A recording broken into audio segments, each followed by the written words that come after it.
Pittsburgh. This is episode number 21 of your CSNAM broadcast. I'm Brista. And I'm Zoe. Today is Thursday, September 19th, 2024, and International Talk Like a Pirate Day. Today is in a 3-day period. 5's next followed by period 1 after lunch. If you're interested in running to be the next 6th grade, 7th grade, or 8th grade class president, please attend the informational meeting in the NPR today during break. Make sure you go straight to the NPR after advocacy to hear all the details on how to run. Thank you. Club Rush will be at the end of the month on the 26th and 27th. Tonight starts week 3 of the NFL. Shohei is at 49 now, and our Cougars' first home game is on Monday. Tomorrow is our last balloon launch, so be sure to come out and smile for the cameras and our counseling staff that will be volunteering to get wet. We're ending today with our next new teacher interview for our Thursday's Thoughts. Have a great day, Cougars, and we'll see you back here tomorrow for our next balloon launch video. What?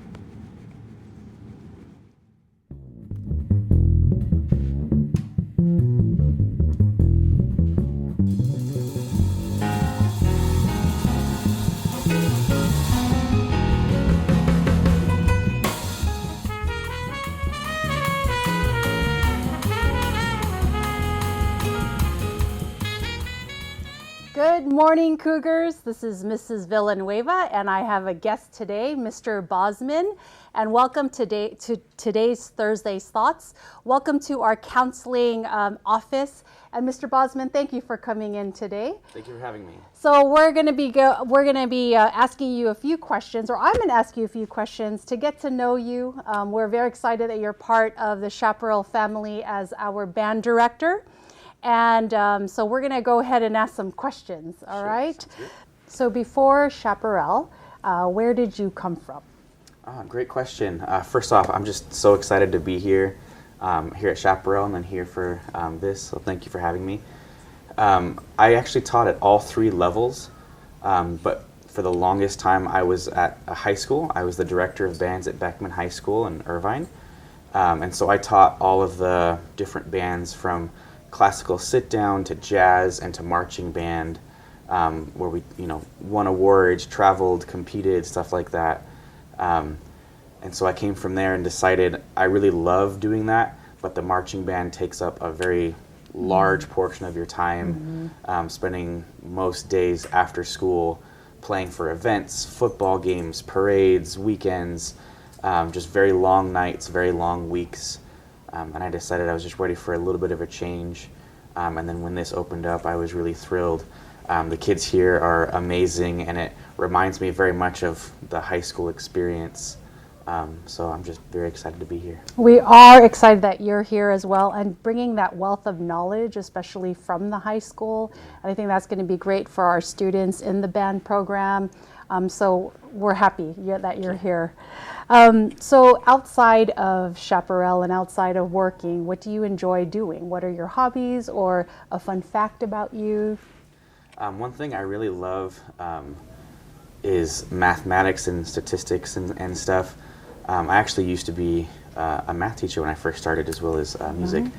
But I love strategy, and something that relaxes me is like theory crafting and planning ahead for certain things. So like I love video games like Fire Emblem, Baldur's Gate, stuff like that, where I get to look ahead and plan out different things. And then I love strategy, books and novels like the Ender's Game series, stuff like that. I find that the day-to-day things can get a little hectic, and I know it's not for everybody. For me, I like the simpleness and rigidity almost of mathematics, where it goes from one to the next. It's very logical and precise, and I have the freedom to manipulate to get a result that I want. And I just find it very relaxing, but I understand it's not for everybody.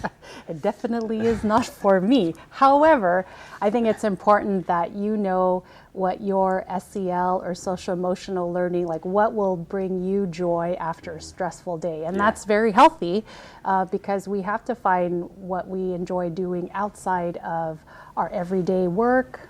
Even if we love our work, I know you love being a band director, but sometimes you do need to step outside and enjoy. So I'm glad that that's what you enjoy doing, and I'm curious to see if we have any students who love doing that would love to have that conversation with you. I would love that. All right. And then as far as going into teaching, who inspired you to go into teaching and why?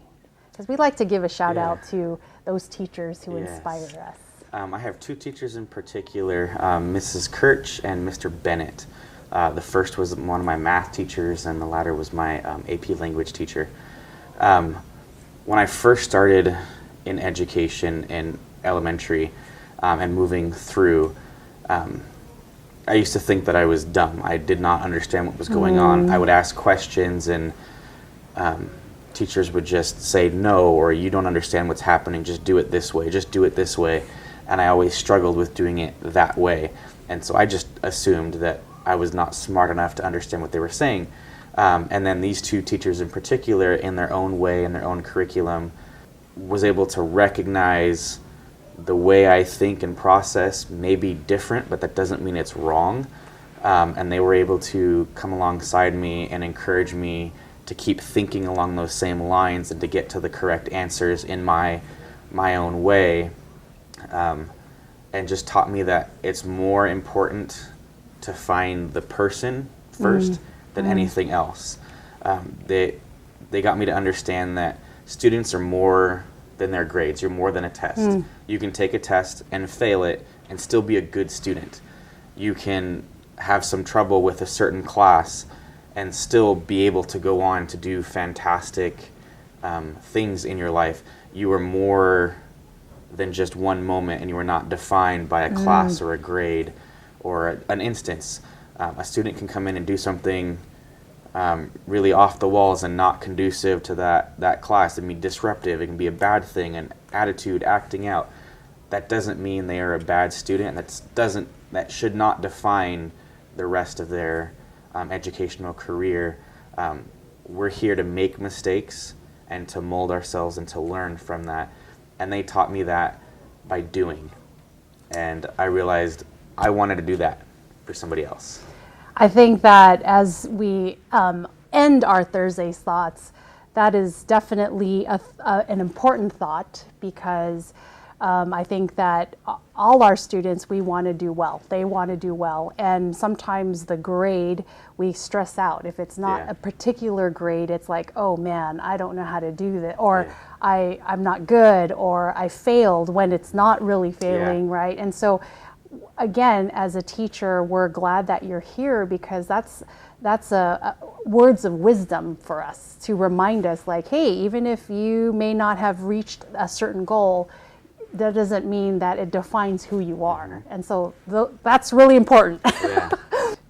Well, Mr. Bosman, thank you so much for your time. We appreciate you joining us as today's Thursday's Thoughts. Thank you for having me. And students, if you don't have him in your class, make sure that you say hi to him. If you do have him in your class, ask him for his autograph and say hello and tell him he did a great job. So have a wonderful Thursday, and we'll see you out on campus. Thank you.